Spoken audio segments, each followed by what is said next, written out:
वाशिमच्या गजानन देशमुखांच्या खांद्यावर कमी वयात शेतीची धूर आली आहे। आपल्या दोन भावांच्या मदतीने ते गेल्या 15 वर्षांपेक्षा जास्त काळ शेती करतात। गेली अनेक वर्ष त्यांना आपली कोरडवाहू शेती परवडत नव्हती। यावर ते उपायही शोधत होते। गजाननराव दैनिक ॲग्रोवनचे नियमित वाचक आणि ॲग्रोवन बातमीपत्राचे दर्शक आहेत। याचा त्यांना चांगला फायदा झाला। गेल्या वर्षी त्यांनी एका यशोगाथेचा आधार घेऊन 1.25 एकरात तायवान वाणाच्या पपईची लागवड केली। यंदा त्यांची पपईची विक्री सुरू असून हंगाम संपेपर्यंत त्यांना किमान 5 लाखांपेक्षा जास्त नफ्याची अपेक्षा आहे। आज आपण त्यांच्या पपई शेतीची पाहणी करण्यासाठी वाशिम जिल्ह्यात जाणार आहोत। वाशिम जिल्ह्यातल्या गजानन देशमुखांचं 12वी पर्यंत शिक्षण झालंय। 1996 साली वडिलांच्या निधनानंतर घराची आणि शेतीची जबाबदारी त्यांच्यावर येऊन पडली। मग त्यांनी घरची 20 एकर शेती कसायला सुरुवात केली। गेल्या 18 वर्षांपासून ते कोरडवाहू शेती करतायत। कुटुंबात 3 भाऊ आहेत। तर आमचे 96 मध्ये वडील वारले। तर तेव्हापासून ती शेतीची पूर्ण जबाबदारी माझ्यावर आली आणि 2 भाऊ शिक्षण शिकत होते। तर पहिले आम्ही सुरुवातीला गहू आपला हरभरा सोयाबीन हे आपले पिकं होते, पण त्याच्यामध्ये तेवढं काही म्हणजे पैसे जास्त उरत नव्हते।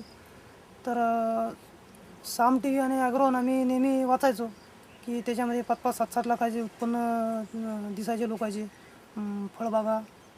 तर आम्ही असा विचार केला की आपण पण आपल्यावर तर पक्क पाणी विहिरीलं, तर आपण सुद्धा घेऊ शकतो फळबाग। गजानन यांना शेतीत बदल करायचा होता। यासाठी त्यांना दैनिक ॲग्रोवन आणि ॲग्रोवन बातमीपत्राची मोलाची मदत मिळाली। गेल्या वर्षी ॲग्रोवनमध्ये प्रसारित झालेल्या एका यशकथेवरून त्यांना पपई लागवडीची प्रेरणा मिळाली। त्याच कालावधीमध्ये आम्ही ते साम टी व्हीवर मोहिते मॅडम यांचा कार्यक्रम पाहिला, ते रोपवाटिकेचा। तर मग आम्ही त्यांना फोन केला की बाबा आमच्या शेतात पपईचं पीक घेऊ शकते का, किंवा कोणती फळबाग घ्यायला पाहिजे आपण। तर त्यांनी सांगितलं बाबा सुरुवातीला तुम्ही आता फळबाग तर नाही तुमची, तर तुम्ही पपई लावू शकता आणि तुमच्या जमीन पपईसुद्धा आपल्या भागामध्ये येऊ शकते। तर मग त्यांनी आम्हाला रोपं दिले आणि मग आम्ही पपईची लागवड केली। तर 8 बाय 6 आम्ही त्या पपईची लागवड केली। गजानन यांनी कृषी विभागाच्या अधिकाऱ्यांकडे याबाबत विचारणा केली। त्यांच्या मार्गदर्शनाखाली त्यांनी गेल्या वर्षी मार्चमध्ये पपईची लागवड करण्यासाठी तयारी केली। शेतात मशागत करून शेणखत टाकून घेतलं। त्यानंतर 8 फूट बाय 6 फुटांवर बेड बनवून तैवान वाणाच्या पपईची लागवड केली। परिसरामध्ये सध्या पूर्ण जवळपास 75% शेतकरी हे हळदीची लागवड करतात आणि सोयाबीन, उडीद, मूग यांची सुद्धा लागवड करतात। पण गजानन देशमुख यांनी फळबाग लागवड करायचं ठरवलं आणि त्यांनी मला भेटून विचारलं की साहेब आपल्याला पपईची लागवड करायची। त्यावेळेस मी त्यांना सांगितलं की एनएचएम अंतर्गत तुम्हाला हेक्टरी 30,000 रुपये अनुदान मिळते। त्यांनी त्यावेळेस सांगितलं की साहेब मी 1.25 एकरमध्ये पपईची लागवड करतो। आणि त्यांना मी 1.25 एकर पपईचं इस्टिमेट करायला लावलं आणि एनएचएम अंतर्गत त्यांना मी 1.25 हेक्टर म्हणजे 1.25 एकरसाठी अनुदानसुद्धा दिलेलं आहे। त्याच्यानंतर त्यांनी 8 बाय 6 पपईची लागवड केलेली आहे, ज्याच्यामधून त्यांना आतापर्यंत एका झाडावर 70 किलो पपई मिळालेली आहे। गजानन यांना आपल्या दोन्ही भावांची शेतीत साथ मिळतेय।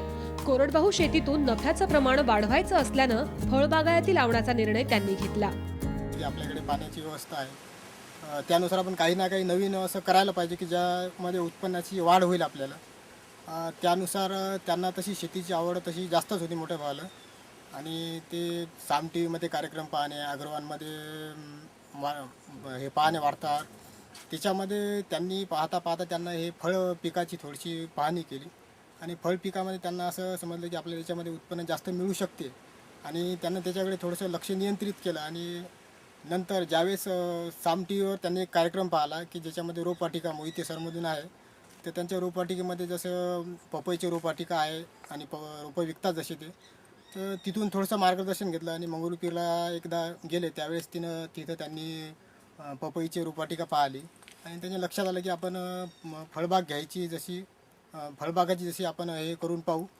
शेती, आणि त्यानुसार मग त्यांनी फळबागाची शेतीकडे लक्ष दिलं। उन्हाळ्यानंतर पपई विक्रीसाठी यावी अशा प्रकारे त्यांनी लागवडीचं नियोजन केलं होतं। 1.25 एकरात त्यांनी 900 झाडांची लागवड केली। सध्या यापासून त्यांना उत्पादन मिळतंय। जवळपास 15 मार्चला लागवड केली त्याची आणि त्याच्यानंतर नोव्हेंबरमध्ये माल तोडणीला आला त्याचा आणि नंतर मग त्याची मार्केटिंग केली आम्ही। म्हणजे इथं व्यापारी येत होते, इथं जागावर आणि तोडून नेत होते।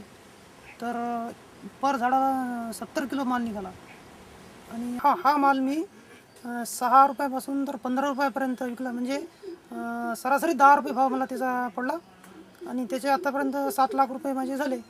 आणि 20-25 किलो माल आता सध्या झाडावर आहे आणि रमजान महिन्यात त्याचे अजून 2 लाख रुपये होतील. म्हणजे सर्व 9 लाख रुपये होतात आणि 9 लाखात 1.5 लाख रुपये खर्च आहे त्याच्यामध्ये. 1 लाख रुपये पूर्ण झाडाचा खर्च आणि 50,000 रुपये ड्रीपचा. तर ड्रीप हे 5 ते 10 वर्ष चालू शकते. म्हणजे पूर्ण 9 लाख रुपये उत्पन्न झालं त्याच्यामध्ये आणि खर्च वजा जातात 7.5 लाख रुपये मला निव्वळ नफा झाला.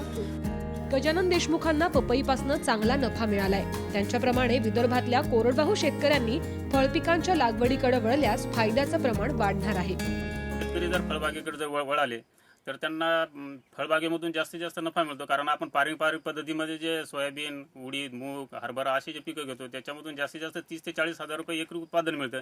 पण फळबागेमधून जास्तीत जास्त नफा मिळतो. कमीत कमी 3 ते 4 लाख रुपये आपल्याला एकरी नफा मिळतो. त्याच्यामुळे जास्तीत जास्त तरुण शेतकऱ्यांनी फळबागेकडे वळावं आणि फळबागेसाठी कृषी विभागाकडून अनुदान मिळतं. त्याच्यासाठी आम्ही पाठपुरावा सुद्धा करतो.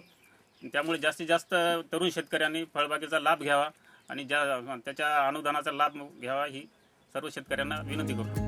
विदर्भातली शेती सुपीक आहे, तसंच इथं पावसाचं प्रमाणही चांगलं आहे.